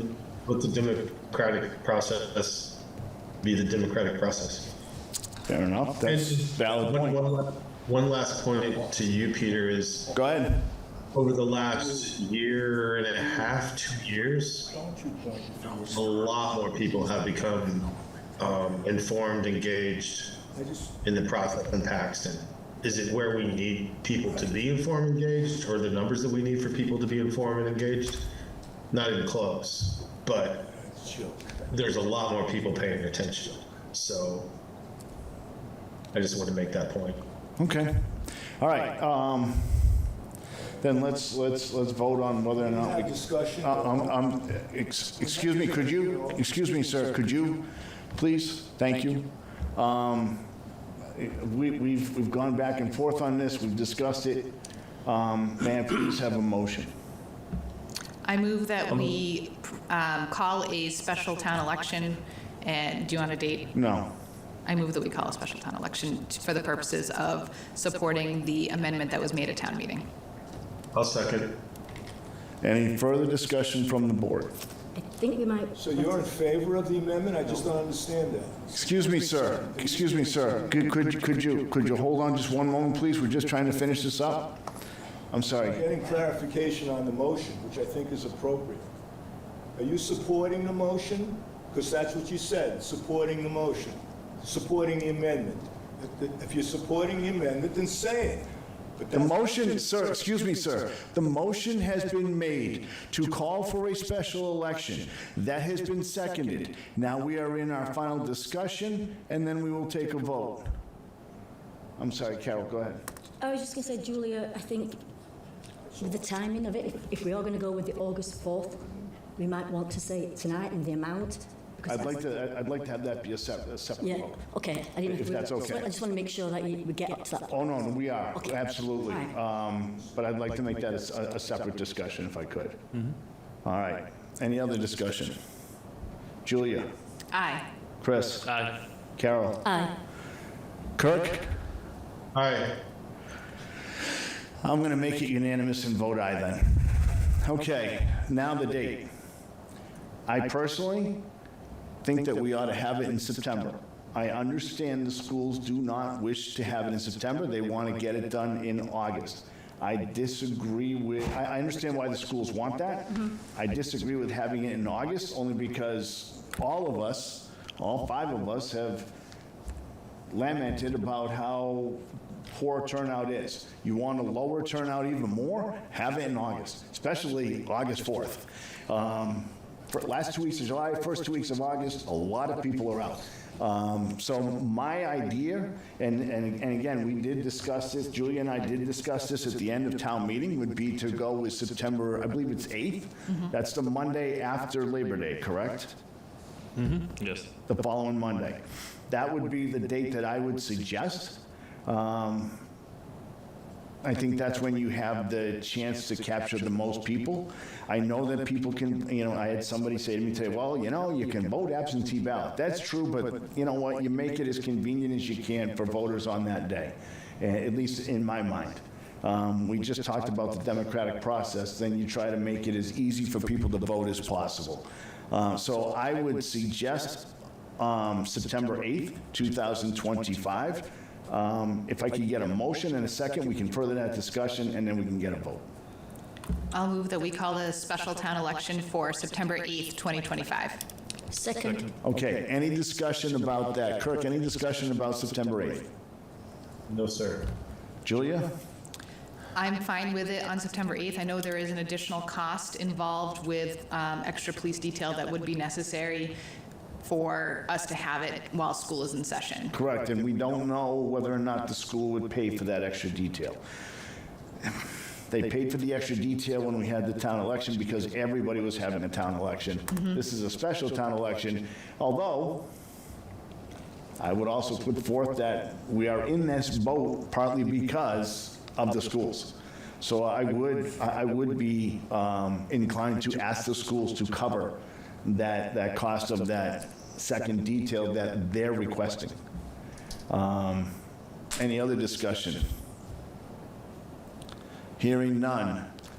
Julia, September 8th? Aye. Chris? Aye. Carol? Aye. Kirk? Aye. And the chair votes aye. Because we've decided to make it September 8th, we do not have to approve the question language this evening. We will come back to that at our July meeting so that we can get it posted appropriately in time for that. All right. And Mr. Love, thank you for your participation. I appreciate it, and I appreciate the board's discussion in a thoughtful manner. All right, next up, we have approved year-end transfers, round 4.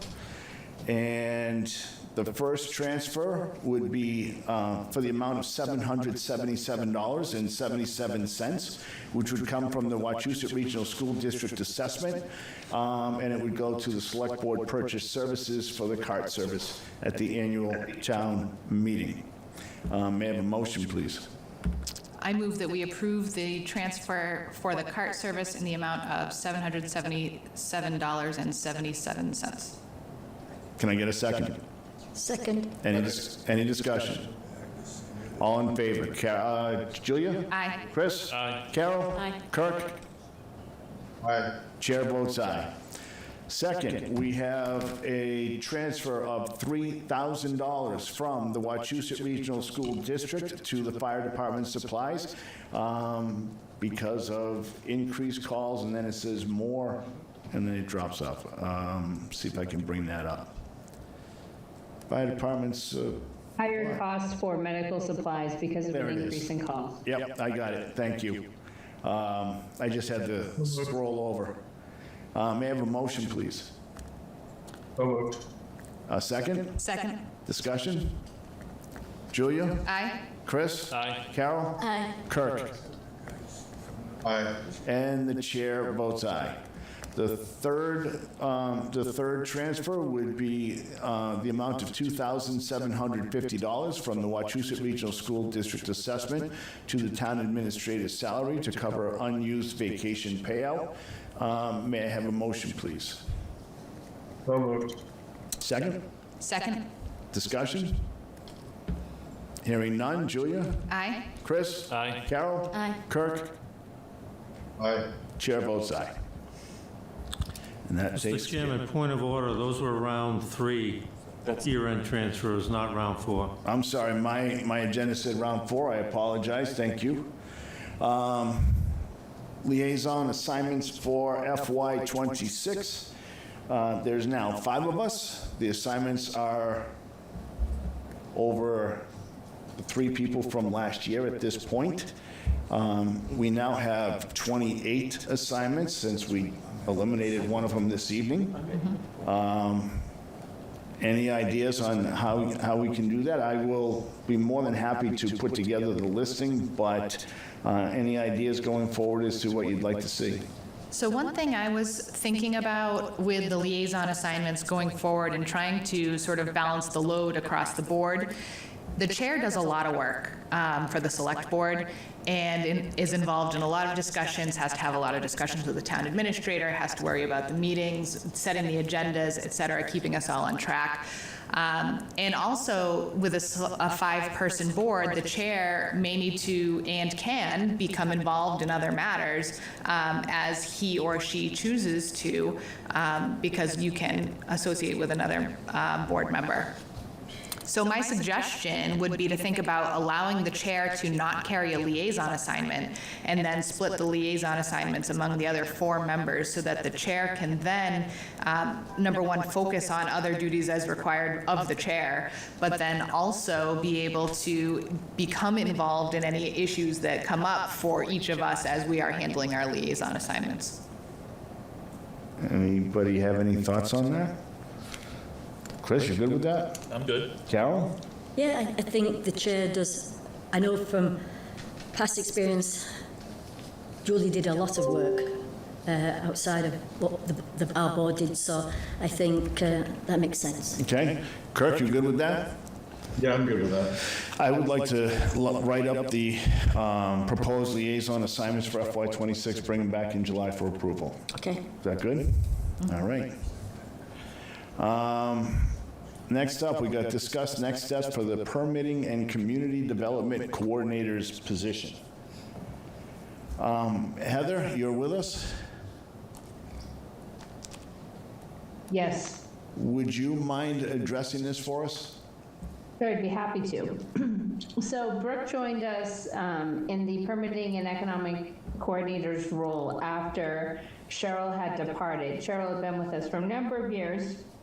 She did an absolute phenomenal job, and she worked about 27 hours a week.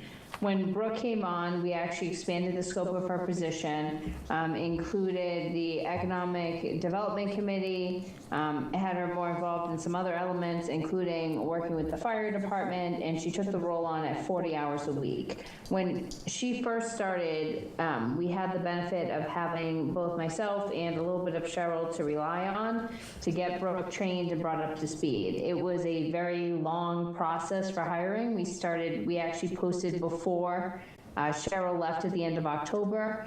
It was hard to get applicants. It was very hard to get folks that we thought would be successful in that position.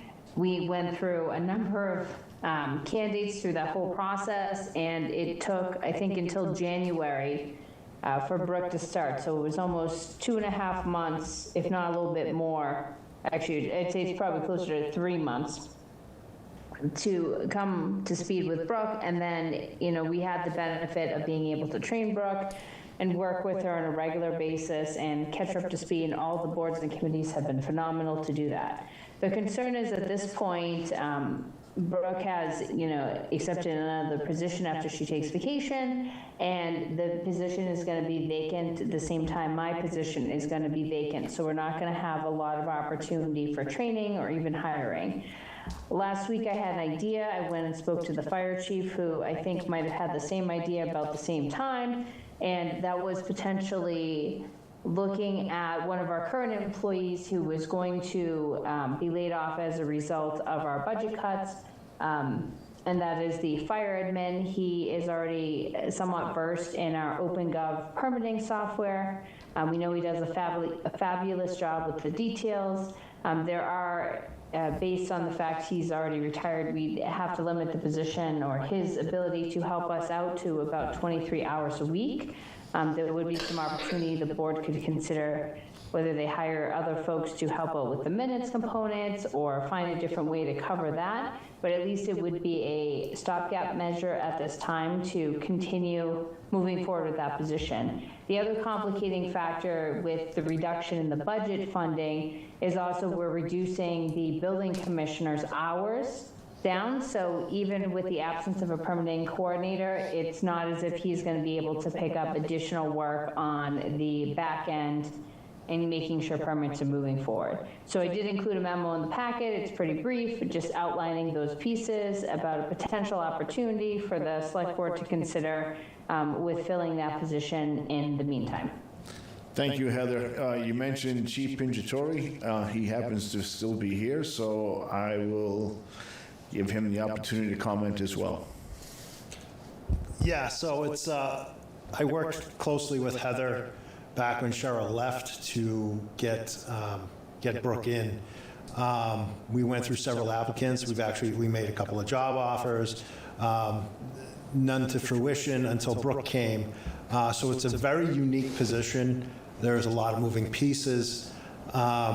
So both her and I pretty much had the idea, I think at the same time, when we found out Brooke was leaving, to move forward with hopefully getting your blessing and hopefully putting my admin right out front at that window, 19 to 20 some odd hours a week part-time. He can continue still doing things for the fire department as he normally does, greet the public, and then start handling the permitting coordinator stuff and the economic development stuff. I've already spoken to him for a bit. He'd love to do it other than, get laid off. So it's a win-win, I think, for both sides, and we're not going to spend as much because he's capped at the hours he can do. I think it's, most he could do is like 23 because he's retired right now. So I think it's a great deal. He used to be a dispatcher, so he's kind of moving back to his old office. And I think he's excited about that. And he loves greeting the public. He's probably the nicest guy I've ever met in my life. So, I hope that, you give him a shot. A little disappointed about the nicest guy I ever met in my life comment, but that being said, Besides Chuck over here, but. I think that makes a lot more sense. Thank you. I was fishing for the self-admiration. Oh, no, I was looking right at Chuck, thinking, wait a minute, come on, who's a nicer guy than Chuck? Thanks, Mike. Go ahead, Mr. Baggins. All right, so just as being a member of one of the boards that relies on this individual, this position. That's why I called on you. All right. I would ask that you please move just to get something in. We are still in the throes of this MBTA thing, and with the disruption of services that may be coming effective July 1. Anything you can do to help the town would be greatly appreciated. So if this is a possible solution that may turn into a long-term solution, that's fine. But we need somebody, particularly for the clerk services in terms of minutes and what we're doing, having hearings and things like that. So I'm asking you if this is all agreeable with everybody, at least that's a step in one direction. So not treading water. It sounds like an endorsement from the chair. Yes, but I'm only one member of the board. But That's why I said from the chair and not from the... I'm just concerned in terms of, yes, we're going Understood. through summer doldrums, but we still have business to do. Understood. And we're still going to have to come with a special town meeting in the fall sometime to get this before the town's residents to move it, but we have till December 31st. All right, so we've heard from 3 of the parties that would be affected by this. Do I have a motion? I move that we appoint the current admin of the fire department to fill the vacant position, the position vacated by Brooke Maliff as a permitting and economic development coordinator. Do I have a second? Second. I'll second that. Thank you. Is there any other discussion? Hearing no other discussion. Julia, how do you vote on the proposal? Aye. Chris? Aye. Carol? Aye. Kirk? Welcome aboard. Aye. Another nice guy. And the chair votes aye. There are a lot of nice people in attendance. That's great. Yeah. All right. Next up, we have the interim town administrator position update. I checked in earlier to find out how we were doing, and of course, unfortunately, we had an illness that prevented meeting. And then we also received an email from Lori that would like to see us be a little bit more formal. That's on me. So what I'm asking to do, I am asking for a motion to formally appoint a subcommittee of Julia and Carol to continue work, because both of them have already gone through the resumes, although they haven't had a discussion about it yet. But I'd like to see them be formally appointed, sworn in, and then have a public meeting so that they can discuss their plans moving forward. May I have that motion, please? So moved. Second. All right, any discussion? Hearing none. Julia? Aye. Chris? Aye. Carol? Aye. Kirk? Aye. And the chair votes aye. So both of you will be sworn in, hopefully tomorrow. We can get a meeting posted for whenever you guys decided to post a meeting. Thursday would be the soonest, of course, because of the timeliness of this. And the manner in which you meet, whether it be Zoom or in person, is up to you.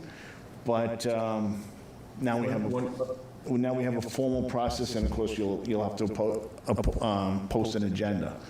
Yes, Kirk? One question about that, though. Go ahead, sir. Procedural. Can they actually be on a appointed committee as a member of a select board? Because I had to resign from the zoning board when I became a selectman. It's part of the select board. It's part of the select board. It's a subcommittee. Okay. All right. Okay? I missed that little subtext there. Yep, that's fine. That's fine. I know it's tough when you're just listening like that. All right, anything else? All right, let's get on to Select Board correspondence. I have 2, I believe, to read, one of which was not, and again, that's my failure because it was sent to all of us but not sent to Donna. So Donna, I will get this to you so that we can add it into the documents for the meeting. It's to the Town of Paxton Select Board. It's from Mark Love, our Finance Committee member, regarding correspondence to the Select Board dated June 3rd, 2025 from Sergeant Thorpe, MCOP Local 290. And I'm going to read it just the way it states, and then I'll read the second one. Mr. Chairman, can I interrupt? You just did. Given the hour, I know that the correspondence that I responded to was read into the minutes. Correct. I would favor dispensing with reading mine. The one that you read was 1 page. My response is 2 pages. I would be comfortable if you just made them part of the meeting minutes, meeting materials, and not have to read it this evening. I'll respect that. I don't have a problem with that. That's fine. The second piece of correspondence we have is to the Select Board from the Cable Committee. And it says, greetings, the Cable and Communication Committee would like to request that the Select Board publicly recognize and thank our consultant, Howard Root of AV Designs, for his 3+ hours of expertise and hands-on efforts in setting up the microphones for the June 16th meeting. His involvement helped us immeasurably. Thank you, respectfully submitted by the Cable and Communications Committee. Of course, we absolutely recognize and thank everybody from the Cable Committee who put in a yeoman's effort that evening, and especially Mr. Root of AV Designs for his help. Okay, excuse me. Next up, Town Administrator's Report. We do not have a Town Administrator's Report this evening. Is that correct, Heather? I don't want to skip over you without asking again. I would just have one piece that I thought of afterwards, Peter, actually 2. Okay. One is just a quick reminder to everyone that we've changed the domain for the web address. So the old domain of townofpaxton.net continues to work, but please start thinking about when you're sending emails to folks to start transitioning over to paxtonma.gov. We have a little less than a year for that transition, but it's more helpful to change everything now than wait. We've done that with a couple of our vendors, and it doesn't go well when we get frustrated they don't respond because we sent it to the wrong one. And then the second piece, and I was remiss not to add this on the consent agenda, but in relation to the Clingley Building contract that was awarded the prior meeting to Eagle Eye Contracting, we did have to award a contract or award essentially a contract to Nick Schultz, who's been doing our electrical work for us. He gave us a quote to do the electrical work for the Clingley Building. When we had gone out to bid with that, we actually added the electrical as one of the last alternates, expecting that it was going to price us out. Nick had come to a pre-conference. Nick went and did a walkthrough, and he gave us a quote for just under $6,000 to do the work. So I would just like approval from the Select Board to award him the work at the Clingley Building for the electrical for the amount of $6,000.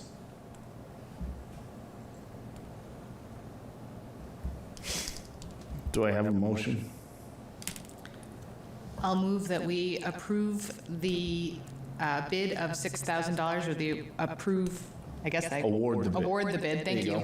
I move that we award the bid at $6,000 to Nick Schultz for the electric work to be done at the Clingley Building. Second. Second. Discussion. No. Hearing none. Julia? Aye. Chris? Aye. Carol? Aye. Kirk? Aye. And the chair votes aye. Thank you, Heather. All right, citizens speak. I'll defer to Mr. Love first, then I'll follow, but I would like to, I have a couple of comments. I know it's late, and I think he talks more than I do, so if it's really late, I'll wait till next meeting. We got 3 minutes, so that's fine. Okay. So at the annual town meeting, Article 14, having to do with the police cruisers, which was originally, when the articles were first voted on, was approved by the Select Board, approved by the Finance Committee, and approved by the Capital Improvement Planning Committee. But that evening, it was withdrawn from consideration. And I've looked at the June 9th and the June 16th meeting of the Select Board, and there's no mention or discussion of it being considered for withdrawal. The Finance Committee was not informed, the Capital Improvement Planning Committee was not informed, but it was announced that evening that it was being withdrawn. I'm just wondering, what was the process and what was the decision, and how did it go about that it got withdrawn? And I think the explanation was given that the fit-up costs were not exactly where they needed to be or should be, but the process of voting on those particular cruises went through a very detailed presentation and process where fit-up was taken into consideration. So I'm at a loss as to what happened, that certain committees were not informed, or no evidence that a vote was taken by the Select Board. Fair enough. Chief Savasta asked me to pull that from consideration, and I honored the request. We did not, I don't remember if we did, I'd have to look at the meeting minutes again. I don't know if we discussed it before. But the bottom line is, we got a letter, which I'd prefer not to read right now, from the person who did our fitting of the cruisers. And he has informed us that he is no longer interested in doing that for the town. The cost was then going to be far greater than the amount that was going to be sought. So I made the suggestion. It wasn't a vote. I made a suggestion that we pass it over, and the moderator passed it over. Fair enough. Mr. Baggis? Just a couple things. First off, I'd like to respond to Sergeant Thorpe's letter that was read in on, I guess it was the June 9th, but he referenced watching the June 3rd Select Board meeting, which I made some statements. Mr. Baggis implied that our department morale was low due to the salaries of the police chief and lieutenant. On behalf of the union members, I find this comment insulting and completely false. What I was referring to was the meeting on the 27th of May, a joint meeting between Finance and Select when we were going through the budget, and he misinterpreted what I said because I used your words exactly, saying that you were under the impression, sitting in one of these chairs right here, that the morale at the PD was low. And I brought out, I said to you, I don't think that you're looking at the whole picture. Please represent the 5,004 residents. I think the morale in town was low. So I just wanted a clarification to that. The rest of the stuff that he writes here, I'm fine with, but I just think I was misquoted, or it was misinterpreted as to where the fact that I spoke of came from. So I was reiterating your statement, and I saw that, you said morale was low. And I believe in that meeting, when I watched the tape, you were referring to the PD, not to the citizens. I took it a step further and said that the residents, the morale in town was low because of the budget dilemma that we found ourselves in. So that's the first item. The second item is, at this point, I feel a little remiss, and I would comment to the Select Board or the town moderator. At the previous town meeting, I thought it would have been fitting to, I guess, wish the town administrator, a fond farewell, because she is leaving. I think from the time when her contract was not renewed back, I think it was April, you had 90 days, so help me here, April 1st, April 30th, I don't remember the. Okay, but anyway, somewhere in there, the contract was chosen not to renew, that's fine.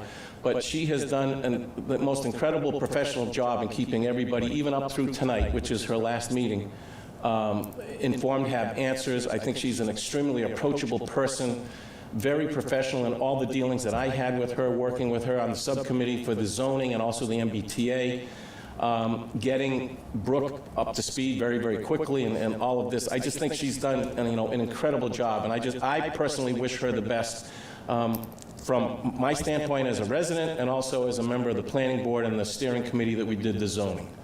I believe that was it. Are we doing reappoint? Oh, I have one last question. On the 550 override, if that passes, does it have to be spent the way it was described on that, or is that money just going to come in a pot and you guys get to put it where you want? I know there were 29 line items. That's going to be discussion at our July meeting. Okay. Because that's going to revolve around the wording, and there's pros and cons of doing it both ways. Okay, and then just to follow up on that, when Ms. Richards stated that if it does pass, yes, it would raise the levy. It would, that's true, but it amounts to next year's levy. The increase of that 550 to the levy amounts $13,752 to the usable funds that you could do if there was, when we get to next year, whatever the tax levy was this year, by going that 550, 100, it's going to add $13,752 to the spendable budget that you would have. So it's not a major impact, and I didn't mean that you implied that it was, but every little bit would help. So it's just something to keep in mind as we go forward. Respectfully, and I'm not questioning, but after what happened at town meeting when we had someone shouting out numbers and then apologizing, we will take a look at that. And all I did was 2.5% of 500. Understood. I came up with I just haven't done the calculations, but thank you. That's where we're at. Thank you. All right, yes, and that was, Mr. Sullivan was very, very gracious. Yes, he was. Yes, he was. He said he made a mistake, and I always appreciate Mr. Sullivan's input. Yes. He's a very intelligent man. Anybody else there, Donna? Mr. Stoll, I think he just left. Yeah. Okay. So the last would be Robin Tasker. Okay. Robin? Thank you, Robin Taska, 33 Keep Ave. Could you pull that a little bit closer for us? It's on. Can you hear it? Just so that it picks up and goes out to the... You need to be like 2 inches from the. Okay, Yeah. good to know. Yeah, there you go. Thank you. Robin Taska, Keep Ave. I am here to just respond as a executive board member for a local organization in town based on the conversation you had earlier in your meeting with Cindy Love in the use of the COA. As a member of the Paxton Garden Club, we utilize the COA on a regular basis for our meetings, for our programs, and also for fundraising planning so that we can keep creating beauty in town, such as all the gardens that we've installed all over the public spaces that you allowed us to. And I'm just a little concerned. I certainly understand the current budget climate. It's really unfortunate, but I am very concerned because there is no other meeting space in town. The library is going to be looking at reducing their hours. Town hall is not available for public spaces. This building is not available for public spaces. The Legion is not handicap accessible, so as a 501c3 nonprofit, we are legally not allowed to use the Legion because it is not handicap accessible. So that really just leaves the COA, and I certainly understand needing to keep the costs down. I definitely appreciate that, but I'm just very concerned because that would prevent our organization from being able to do what our mission is, which is to give back to this community. So every program we offer is up for anybody in this community and anyone in the surrounding communities to participate in. And it would be really difficult for us if we are prevented from using it on the weekends, which we try to do because we try to be as flexible as possible so that people can attend our programs.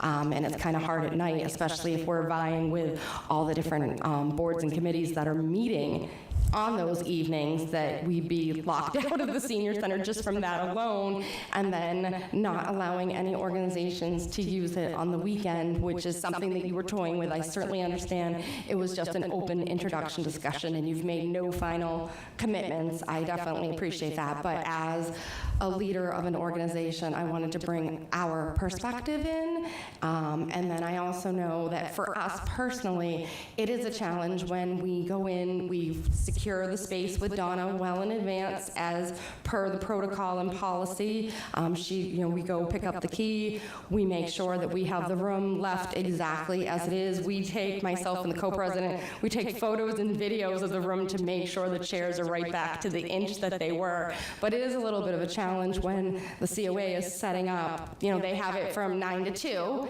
They set up for their next day. We go in because we have it for that evening, and we're like, okay, we can't have it in this manner because it doesn't work for us. So we take a quick video, we take photos to truly document, put it the way we need it, and then put it back, so that way hopefully it's meeting the needs. But it's a challenge when our hands are tied behind our back. So your comments are valid and impactful. So I'm going to ask you, if you would, put them in the form of a letter, send it off to Donna. We can put that into the correspondence for the evening that we discuss that, and Donna will make sure that we all see it ahead of time as well, because that's important information, and that should be part of our discussion, and I would appreciate that. So thank you for coming in here and sharing that with us. Thank you for giving me the opportunity, and I will absolutely get that to Donna. Thank you.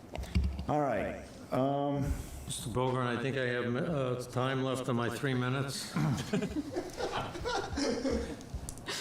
I've got you at 1 minute 48 seconds, so you've got a minute 12 left. Go ahead. A little less time than that. I want to echo Mr. Bagdas's comments, and on behalf of the Finance Committee and the Capital Improvement Planning Committee, we want to thank Heather for her fine service to us. She was a pleasure to work with, and she's going to be a great loss to the town and to those two committees in particular. So thank you, Heather. Thank you, Mr. Love. I made comments to Heather in private. I'm going to keep them private. But I will say that I ended my conversation with her by wishing her well and letting me know if there was anything that I could do. Anybody else on the select board? Julia, anything else? I have two comments. Go ahead. The first, I would like to reiterate the comments made by Neil and Mark and thank Heather on her way out.